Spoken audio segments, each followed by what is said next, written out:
welcome to Elevate. I am your host, Deanna Johnson Coffin. And I'm your co-host, Adriana Coffin. Now, before I say anything else, I just want our audience to know that Stimmy, otherwise known as the stimulus check, arrived in the mail the other day. We finally got Stimmy, and you're going to have to excuse me while I do a praise break. Mom. Are you done now? Yes, I'm done. Okay. I just am saying. All I have to say is thank God that the check came, because my mom was so impatient that she resorted to getting in her car and following the mailman around the neighborhood as he drove around delivering mail. I mean, she was literally stalking the mailman. You know what? There is no shame in my game. There should be shame. There's no shame in my game. You can't stalk people. I'm just saying, don't act. Don't act, Adriana. Now, you know you wanted Stimmy just as bad as we have. There's been a steady stream of packages coming through that front door. So don't be perpetrating a fraud. But I didn't stalk anyone. Whatever. Okay, we're going to move on. Now, during this part of our show, we also talk about the latest trending news. And unfortunately, the latest trending news has been about a young man named, I think his name is Daunte Wright. He's the 20-year-old black young man who was shot dead by a Minneapolis cop just a few days ago after a traffic stop. Now, Kim Potter, that's the name of the cop who killed him.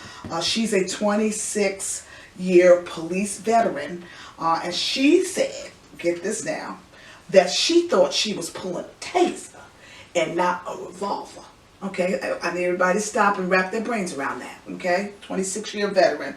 She has since resigned from the police force, and she has been charged with manslaughter. So what I want to ask you, Adriana, is what do you think about that? Well, first of all, I think that anybody who's been a police officer for 26 years should know the difference between a gun and a taser just by feeling it. Sure. I mean, you can't do a job for that long without being completely familiar with all the tools that you're using. Wow. And secondly, I think that manslaughter is too lenient a charge for the situation. I mean, it's good that she's getting something and it not being totally just thrown out. But I mean, this should be considered a homicide because she knew that she was pulling a gun on this man and that there was a possibility that he could have been killed. I mean, and as a police officer, she had a duty of care to make sure that he got appropriately handled and arrested. Wow. Well, I'll just say this. I'll say this. As black people, we can be doing everyday, normal, regular, run-of-the-mill things. And guess what? You can get killed by doing that. If that isn't horrible enough, we're put on trial as if we're the guilty ones, and we're blamed for our own death.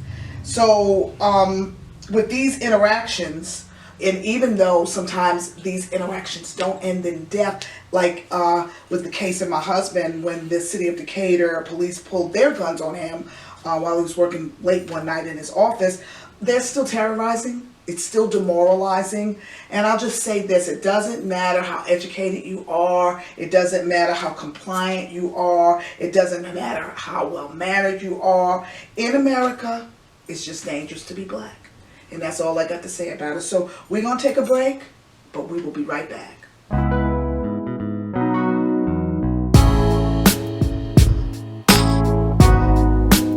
Well, we're back, and this is our segment that we like to call Around the Town. And Around the Town features pictures and videos of places and spaces that we've been to in the Metro Atlanta area, as well as in other cities that we've traveled to. This week's Around the Town, however, is going to feature Stone Mountain Park right here in Atlanta, Georgia. Now, I'm just going to tell you, our family loves Stone Mountain Park. We have been going to Stone Mountain Park for decades. I think I've been in Atlanta for 35, 36, 37 years, and I've been going to Stone Mountain Park since that time, and we've always taken our children to the park. We've done everything from hiking and camping to sitting on the great lawn and watching the laser show or picnicking with family and friends. So we want to share a little bit of those experiences with you at Stone Mountain Park. So take a look. Stone Mountain Park is a park for all seasons, and our family has made countless memories there. No matter what time of the year that you visit, there's always so much to do. In the spring, we enjoy seeing the beautiful pastel blooms on the trees, and then later in the year, watching the leaves change to the vibrant colors of fall. During the Christmas season, we take in the splendor of the holiday lights. This is also the perfect time to take a picture with Santa. Summertime is a great time to sit on the great lawn and enjoy the laser show and fireworks with family and friends. Because of its magnificent beauty, Stone Mountain Park is the perfect place to do a photo shoot for a special occasion, or for no occasion at all. The park's 3,200 acres provides visitors with spectacular lake views and the natural beauty of its forest. The wooded areas also provide a home for the deer that live nearby. The winding roads and walking paths make it a great place to go for a leisurely drive or a relaxing walk. Although the park takes pride in preserving some of the historic buildings, they have also made way for the new. Even after 35 years, there are still new things to discover at Stone Mountain Park, and I'm looking forward to creating more memories with family and friends. Well, we're going to take another break, but we will be right back, so don't go away.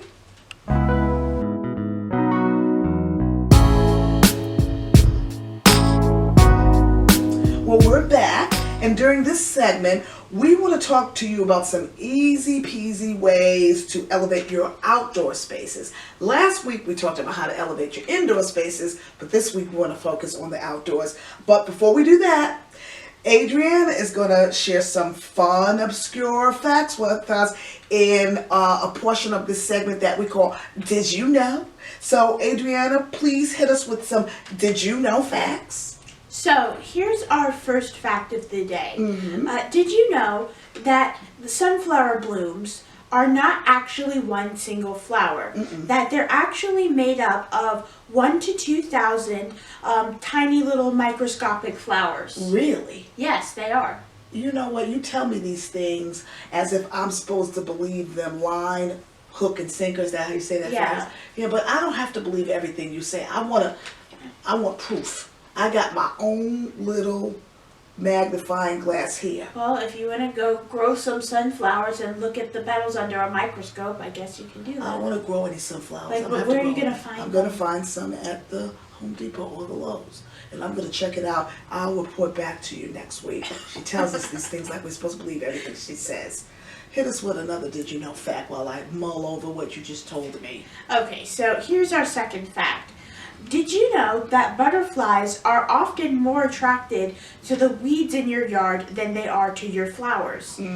This is because butterflies are more attracted to fragrance than they are to color, and most of the commonly planted flower varieties are bred to prioritize color over fragrance.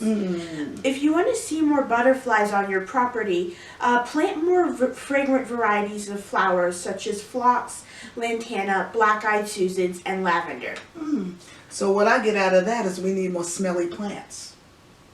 Is that what you're saying? Yeah, that's a way of putting it. That's a way of putting it, yes. That's a way of putting it. Fragrance. We just got to call it what it is. Smelly. We need smelly plants. I don't have enough smelly plants. I'm going to the store to get that too. Give me one more. One more Did You Know? Okay, so here's our last fact of the day. Did you know that 20% of all plant life on Earth is grass? Although trees get much better PR in the form of conservation efforts, grass is actually a very large and important part of our ecosystem. Grass grows on every continent, including Antarctica, and it comes in many different forms, from wheat to the green grass found in yards to bamboo. Now, when you speak of grass, does that include marijuana? No, that's not a type of grass.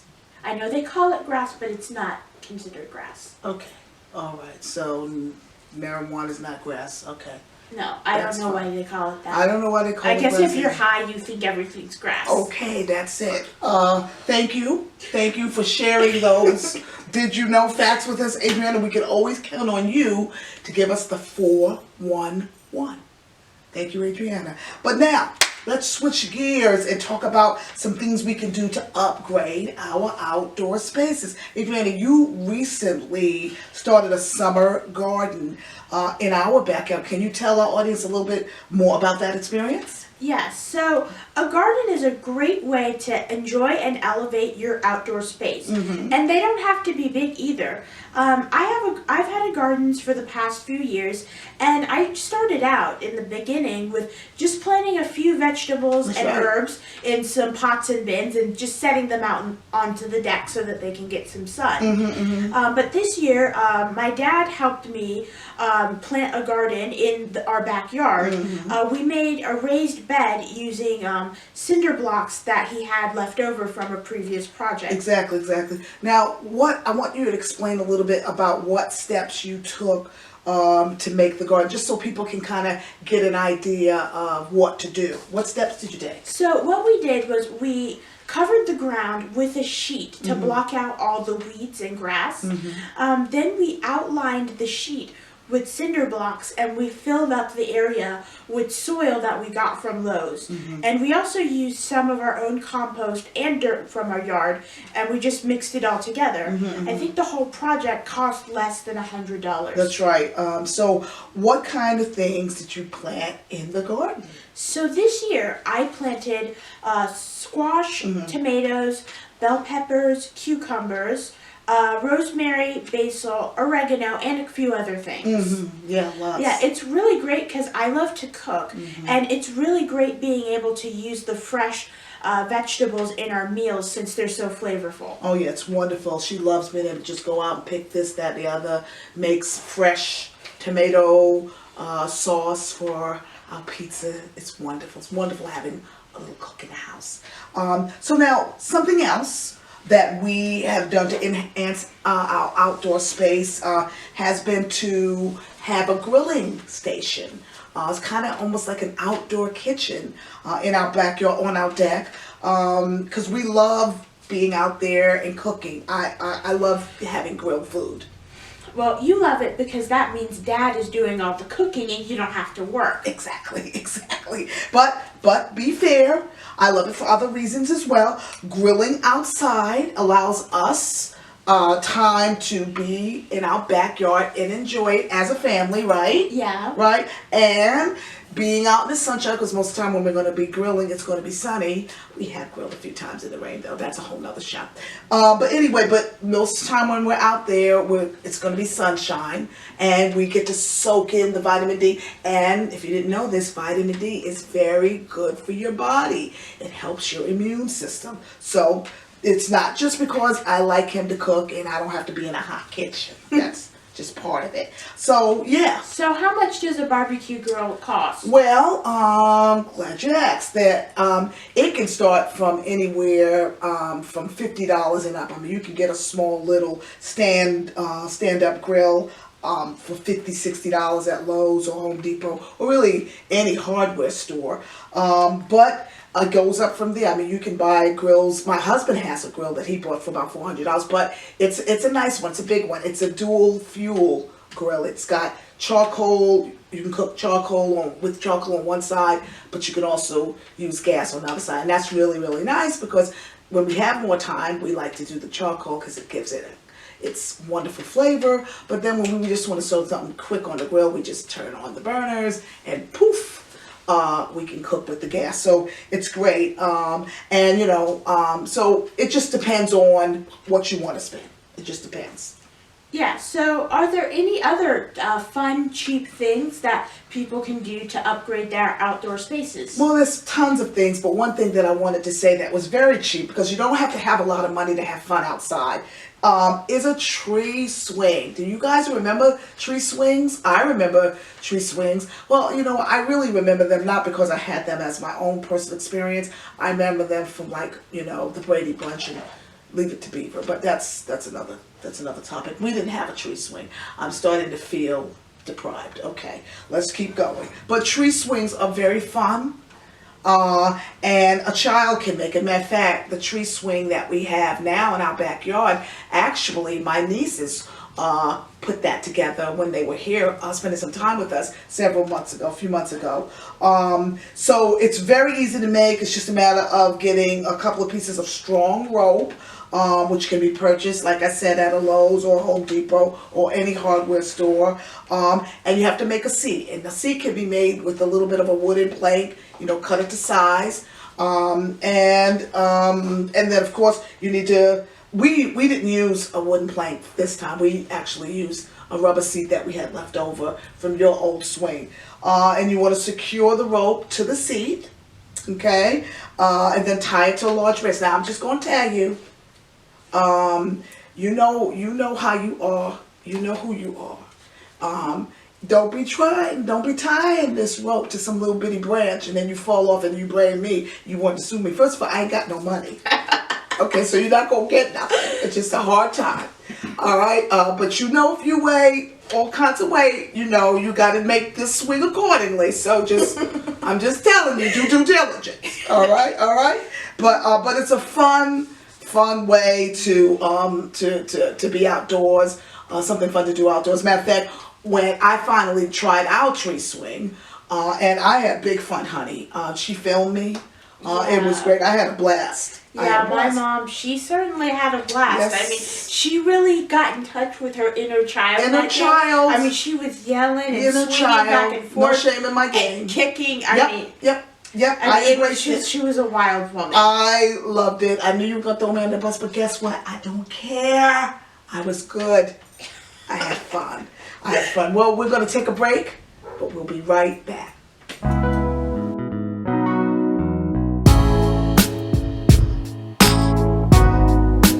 So we're back, and in this week's In the Spotlight segment, we will be talking to special guest Jane King, who is a ballet dancer currently touring with her troupe and performing the Lion King production.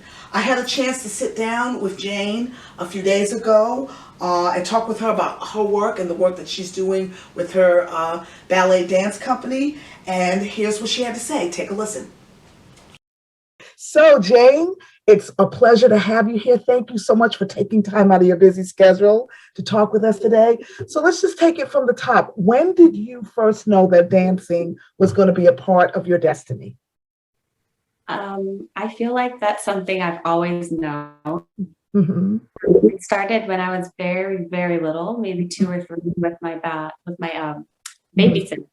Yes. We talked a couple of things, and then from then on, I have never stopped. Wow. It's always been a part of my life since as far as I have memories. Wow. So you don't really remember a time when you didn't dance? No. Wow, that's amazing. So now let's fast forward. You've been dancing professionally for several years, went to school, and you could touch on that part of things. And then, of course, once you finished with that, got picked up by a dance company and has been dancing professionally. Can you tell us a little bit about that journey? And also, now that you've been in it for a while, what's been the highlight of your career thus far? Okay, so I guess going back to the journey of it, Mm-hmm.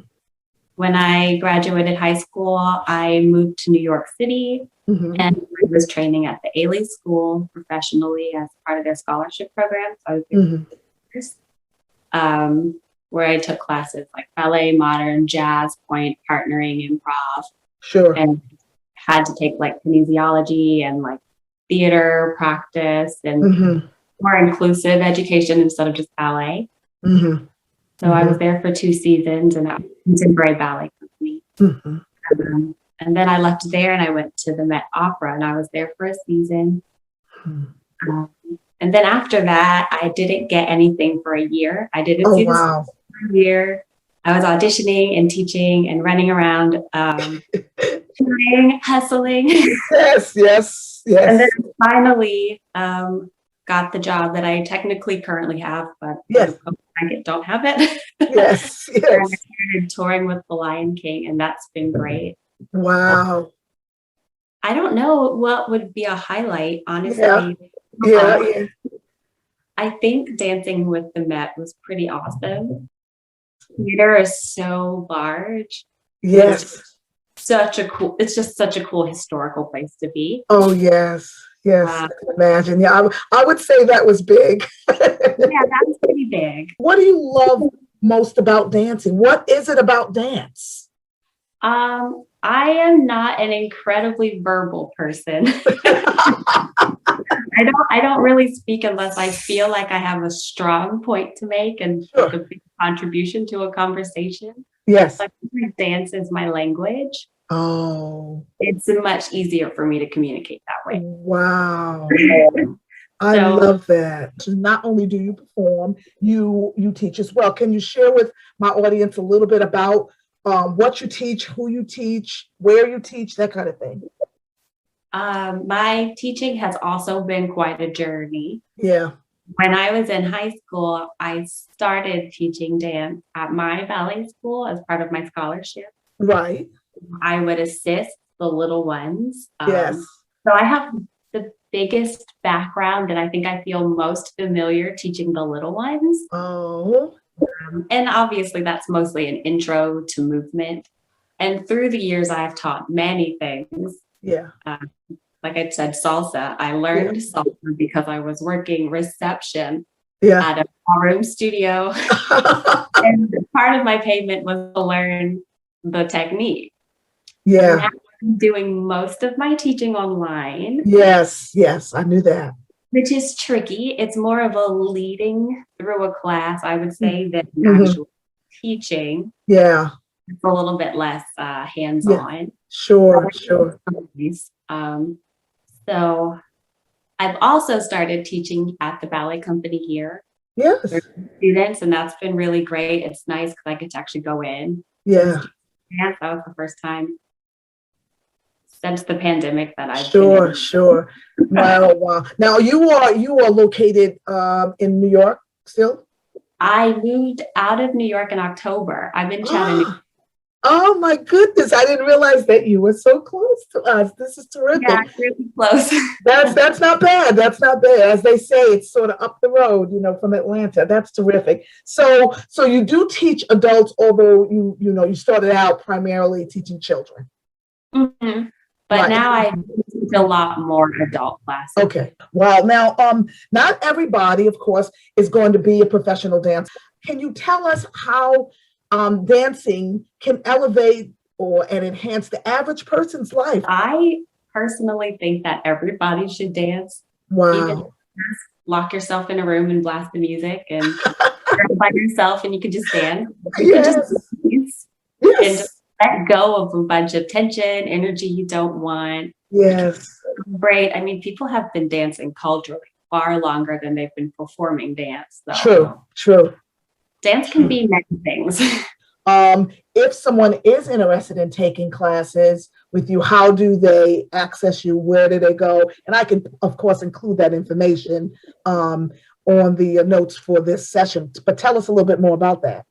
Yeah. So I'm part of a group now, just recently, like I've been there for 3 months, called Motivated Movers. I teach beginning ballet bar on Monday from 2 to 3. Yes. And if you just take my class, my other open ballet Yes. class on Mhm. Saturday morning Mhm. at 11, we Yes. should go to 12:15. It's similar, very similar approach to it. So beginning ballet, but we'll do some center too. Right. And this is for adults too, right? Oh yeah, these are both open adult. Oh, these are for adults. Okay, great, great, great. That's great. Yeah, I also do private lessons. I do a lot more privates than I have open classes. It's a little bit more individual, but the same approach. Now, you know what? When I was looking at people that I wanted to talk to and interview, you popped into my head because I feel like your dance. Every time I see pictures of you dancing, I feel inspired. I know I'm never going to hit that move. I know I'm never going to do a split in the air. Thousands for one picture. It's not perfect, trust me. Oh, I know, but it's beautiful. And I think just looking at the art of it, is inspiring and enhancing, and it literally is elevating when you're up in that air like that.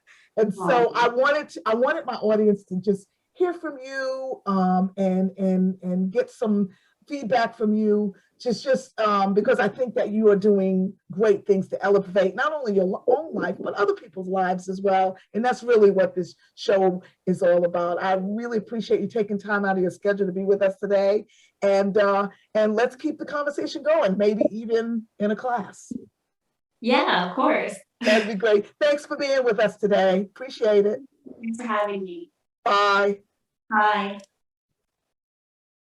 We're going to take a break, but we'll be right back.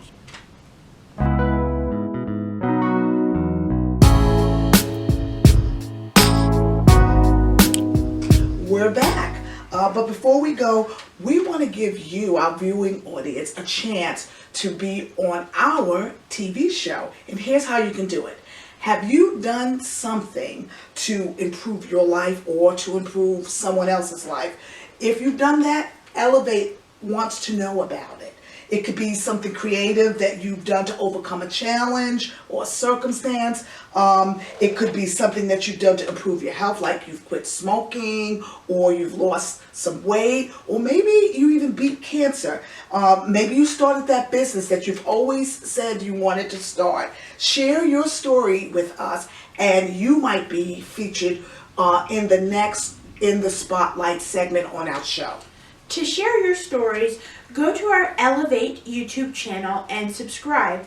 Then email us your stories and pictures at elevateytchannel@gmail.com. You can also become a friend of the Elevate Facebook page by clicking the link in the description below, and that will allow you to share your photos and your stories with us on Facebook. That's right. Well, thank you for spending time with us again this week. And don't forget to like, share, and subscribe to our YouTube Elevate channel. Thanks again. Have a great week. We'll see you next time.